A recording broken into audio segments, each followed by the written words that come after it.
listening to an episode of Studio Forum of Central and Eastern Europe, and I'm Martin Kohlrausch. I'm a professor of modern European political history here at KU Leuven. And with me today is Anna Karpenko. Anna is a curator and author. She studied philosophy, visual studies and curatorial studies in Minsk, Vilnius and Leipzig, and holds an MA in sociology and curatorial studies. As a curator, she has released exhibitions and research projects with Museum Sztuki in Lodz, Gallery Arsenal in Bialystok, Labirynth Gallery in Lublin, and Badischer Kunstverein Karlsruhe, as well as the Museum of Contemporary Art in Leipzig. She's the author of numerous texts, among others in Springerin magazine, Block magazine, and more recently has authored and edited the book When the Sun is Low, the Shadows Are Long. Anna is with us in Leuven for a talk she gave yesterday on what she called moved maps and the role of avant-gardes in European art and history in the 20th century. So I'd like to start with the question, Anna, of what is your idea of moved maps with relation to the avant-gardes and why is it relevant? Thank you, Martin, and thanks a lot for having me here. It's a very good question, in fact. I would say it's something also that Ere Trogoff, which is a theoretician from London, named exhausted borders, because I came from the country which borders and which maps changed a lot within the whole history from the very beginning. And especially started from the time of Great Duchy of Lithuania and then the Polish Kingdom and then the Russian Empire. And then especially within 20th century, these borders were so movable and flexible. So part of Western Belarus was included after 1918 as a part of Polish state. Another eastern part of Belarus remained within USSR, within Soviet Republic. And it also defined a lot, I would say, the traces of avant-garde and the ways of how also avant-garde had been treated within the 20th century.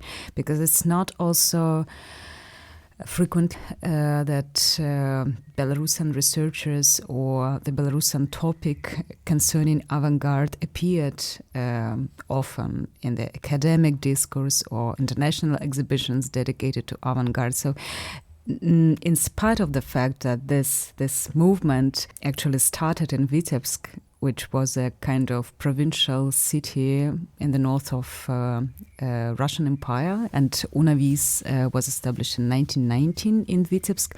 So it's not really often discussed topic, let us say so. Yeah, thank you very much. And I was wondering, when we think about the avant-gardes, it's very much the idea that on the one hand, I think what comes to our mind is what they do, in particular the tradition we associate with the Soviet Union, that it's abstract art which is per definition not linked any longer to any specific region, to any specific culture, to any specific tradition. And I think the second association which comes to mind if we think about the 20s and 30s avant-gardes, the interwar period avant-gardes, it's one of extreme mobility. They just moved back and forth. Space didn't matter for them. I think that's an association we have in our minds. Now you seem to stress very much that this might well be the case, but still borders, places where certain movements started are important. Could you perhaps elaborate a little bit on this tension or seeming tension between abstract avant-gardes, mobile avant-gardes, and the relevance of borders and space? Yes, definitely. It's a very interesting question as well, because, for example, one of the leading figure of let us say, Polish avant-garde, but you know that all the adjectives describing the national identities regarding avant-garde is a little bit senseless because it was a kind of international movement, but still Władysław Strumiński was born in Minsk, and there is a tendency and the huge desire, to describe himself or to implement himself in art history in Belarus as the kind of Belarusian figure, because he was born, he also taught in Vilnius, and he was like back and forth moving from what it is now the territory of contemporary Poland and then what it is now contemporary Belarusian territory. He also studied in St. Petersburg, and he met Malevich and his wife Katarzyna Kobro in Moscow, for example. So he also taught art in Smolensk, which is now contemporary Russia. So in case of avant-garde and these movable borders and also the process of exchanging, between people, between ideas, he also made the first exhibition of Polish artists in 1923 with Lithuanian artist Karlsruhe in Vilnius. And during that time, Vilnius was a Polish-speaking city, and now it's the capital of Lithuania. You know what I mean?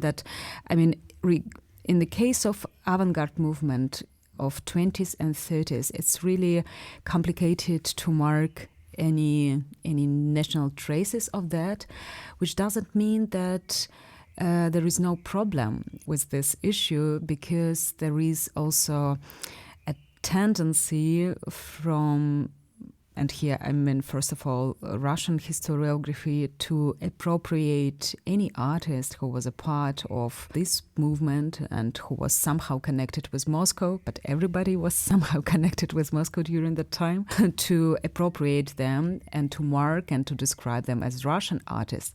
That's what you see, for example, entering any museum, any big museum. Before the large-scale invasion of Russia to Ukraine started, it was absolutely normal situation that you see Malevich as Russian artist, or Chagall, who doesn't belong to avant-garde, but still, he was a Jew born in Vitebsk in Belarus, but also marked as a Russian artist. And what I find very important and interesting in case of avant-garde, and to which you referred also as an abstract art movement, is not only abstraction in the visual sense, but the very important role of text and of building discourse from the very beginning. Because for avant-garde artists, texts and writings played a crucial role, and it was also not accidental. Because how you describe also your own practice, how reflective and critical you are toward the social and political situation of contemporary state of your being as an artist, it's also really changed the landscape of international art scene, let us say, whatever we understand under this notion, but still, that's how also this art critical experience has started to be an essential part, not only for art itself, but also for social landscapes. Many thanks. You've mentioned problems of displaying avant-garde art, particularly in museums, and by problems I refer to what you've just said, that museums have a tendency to designate certain art as Russian, French, American, German, whatever, so that there's still these strict categories.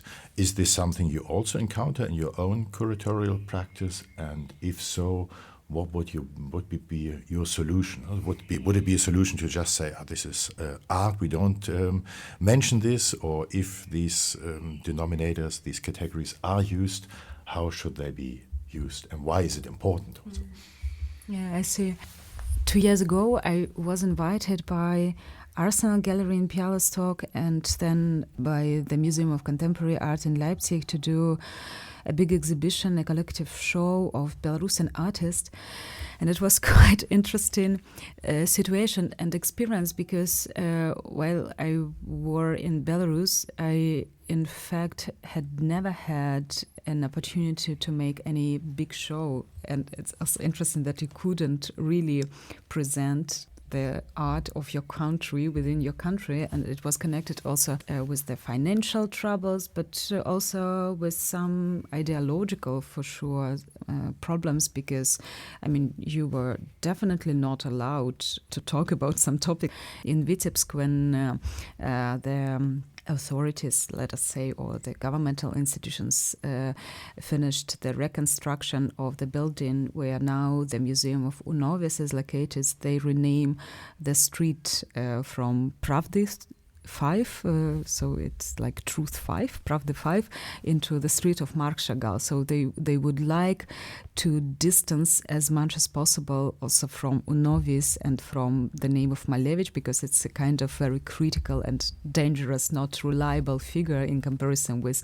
Chagall, whom they romanticized as the, the artist painted lovers above the city.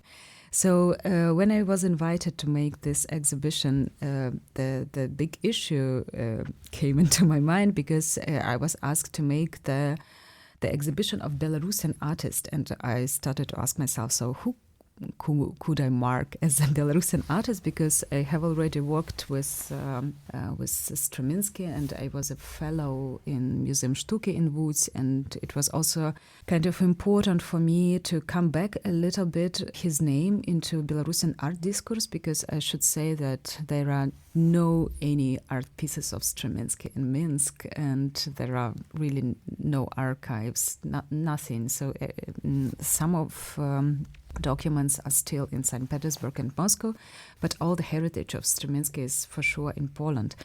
So I wanted to show also within this exhibition one of his unistic painting, or one of his drawings from the Syria, which is called Western Belarus, because he dedicated the whole Syria to Belarusian territories.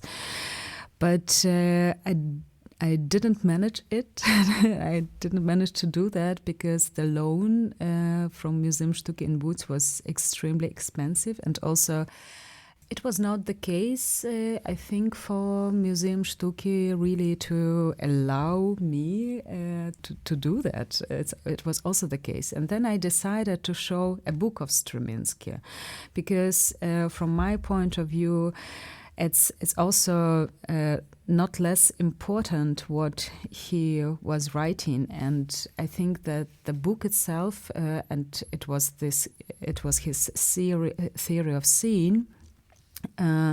It's very much and even more connected with the Belarusian context and Belarusian situation, because this his conception of after images as something that remained even biologically, physiologically, let us say, on your retina when you close your eyes and see the images, and then in an abstract act of reconstruction you have the idea of something.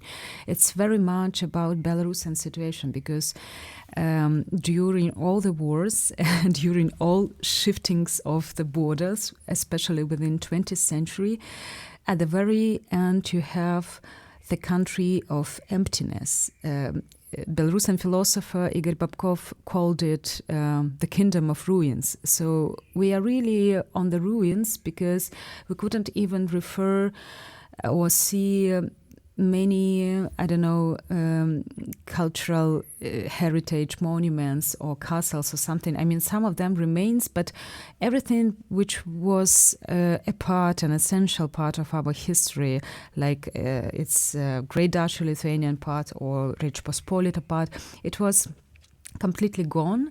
And we found ourselves in this kind of emptiness and liminal state, being in between of Russian Empire from one side, Poland from another side, Lithuania from the third side, and every of them have its own strong history and lots of proofs that, okay, so we are great because we have this and that, and we are not because we have nothing, but only this kind of after images, that remained somewhere in our even imaginable memories. And that's also the reason why I'm a little bit critical toward building this kind of national narrations of avant-garde, because I think that it's in the case of Belarus, it's also like a little bit, sorrow of not released project and sorrow and trying to catch the wind or trying to catch the sun or the shadows. And that's why also the title of the exhibition war, when the sun is low, the shadows are long, because it's about the liminal state. You cannot... When the shadows are long, and the sun is low, you cannot say for sure whether it's sunrise or sunset. So it's very about the situation we are living now. Everybody is expected from us to make the successful revolution and finally to pass through this very strange mix of post-Soviet, Soviet something, and also not being European good enough, to be too Eastern for the West, but too Western for Russia. So it's also defines this kind of fluid abstractions that we are living within, and also, the project of avant-garde is very questionable. For sure, we have this museum of Unovis, which is a little bit like a fake institution. I mean, I'm probably not respectful, and I'm sorry for that, but I mean, it is made mostly as an entertainment for tourists, just to mark, the place that, okay, so avant-garde has started from here, but it has nothing common with the deep research of the topic, unfortunately, and yeah, that's what we have. You were now also a bit, problematizing the term of the avant-garde, today's perception of the avant-garde. And one question which came to my mind now listening to you and after your talk is avant-garde is, of course, also today's an extreme success story in many respects, so the reception. And you've just said that also in today's Belarus, with all its political pressure and authoritarian tendencies, the avant-garde is still included in a kind of official program to a certain degree. We know that also in Russia, with all the tendencies we see today, still the avant-garde seems to be on display, and there are exhibitions organized and so forth. Is this simply because these politicians, these officials, use a distorted image of the avant-garde, or is there something in the avant-garde which also makes it very easy to use it in different political contexts? On the one hand, it's very, approachable because of its form of manifestation of art, but on the other hand, I would say it's totally not approachable because it's the very deep intellectual movement, and one should be very careful also with the definitions and interpretations of again, any avant-garde texts and movements, because I'm referring here to Struminsky, first of all, and his idea of, let us say, art as the agency and art as a real agent of social and political movements. So from the one hand, we are expecting from art kind of, changes of the social or political situations, but on the other hand, this kind of art as avant-garde could also appear in a very certain political and social situation when there is a kind of freedom to speak and to be an active agent of something. But anyway, it's definitely not about, this kind of neutrality of art. It's really the agency also in Bourdieu sense that you are a part of a certain social reality and you are acting according to your goals, to your values, and to what is important. Many thanks, Anna. Many thanks, Martin.